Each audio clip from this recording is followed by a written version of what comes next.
Hello everyone, welcome back to CMME Made Easy, and I hope you all are doing very well.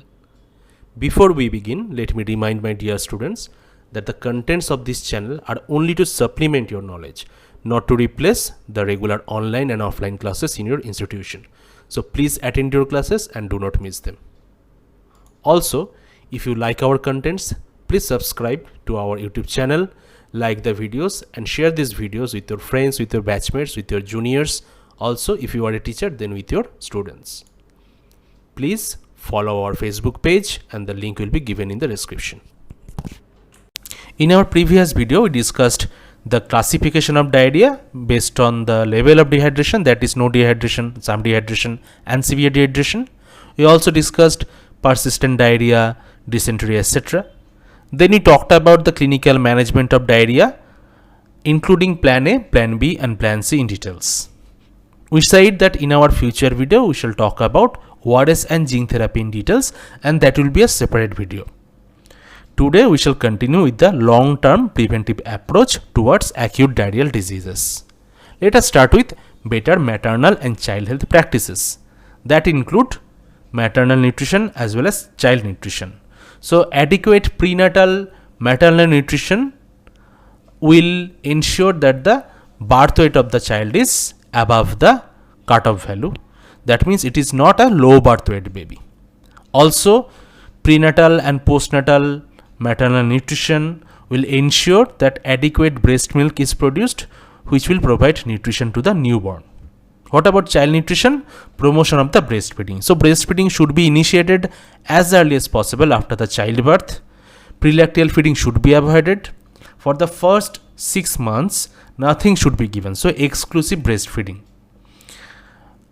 And any kind of animal milks like goat milk, cow milk or even other formula feeding should be avoided during the first 6 months. After 6 completed months, complementary feeding is recommended. So appropriate weaning practices. So it is also important that the right choice of foods are introduced during complementary feeding. And then supplementary feeding is also important, especially for the under 5 children. Vitamin A supplementation, which is given along with the measles 1 and measles 2 vaccine, and then after that every 6 months until the child is 5 years old. So total 9 mega doses. So all this include better MCH practices. Next is preventive strategy. For sanitation, there is a need for improved water supply, improved excreta disposal, improved domestic and food hygiene, hand washing with soap before preparing food, before eating, before feeding a child and after defecation, and control of fly bleeding. So all these things, so water supply, excreta disposal, food hygiene, personal hygiene, avoidance or control of fly bleeding, all this will lead to less spread of infection leading to diarrheal illnesses. What about health education? Health education is important to convince the people and to help them to adopt and maintain certain preventive practices. For example, breastfeeding, improved weaning, clean drinking water, use of plenty of water for hygiene, use of latrine, proper disposal of stools of young children, etc. So all these topics can be discussed during health education so that the people know about them and people know their importance, how they can improve their practices to avoid diarrheal illnesses in their family. Immunization is also very important. Measles vaccine, we discussed measles vaccine in ARI videos, so I will recommend everyone to go back to the acute respiratory infections video and learn about measles vaccine in details. Also, there is a separate video on measles. We have discussed measles vaccine in details in that video also. Rotavirus vaccine, we said that rotavirus is the most common pathogen for diarrheal episodes in under 5 children. So rota vaccine is there in our national immunization schedule. 3 doses are given at 6 week, 10 week and 14 week. There is no need of booster dose. It is given orally and 5 drops of the vaccine is given on each visit. Of course, if there is any epidemic or even outbreak of diarrheal illness, there is a role of epidemiological surveillance system. So it is important that the surveillance system is strengthened so that they can work or they can function up to the level that is expected from them so as to control such situation. Next we discuss the Global Action Plan for Prevention and Control of Pneumonia and Diarrhea, that is GAPPD. If you remember from the ARI video, I discussed this part in details. So today I am only going to point out the things which are in context of diarrhea.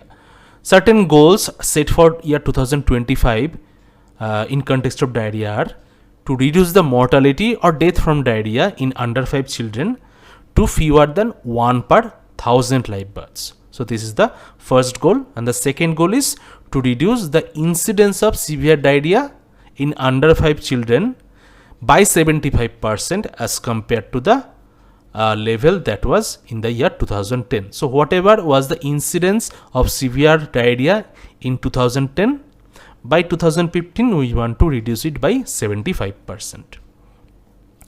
What about the targets? So by the end of 2025 we want 90%, at least 90% full dose coverage of each relevant vaccine. So all the vaccines which can be given to prevent the ARI or the diarrheal episodes, and also at least 80% coverage in every district.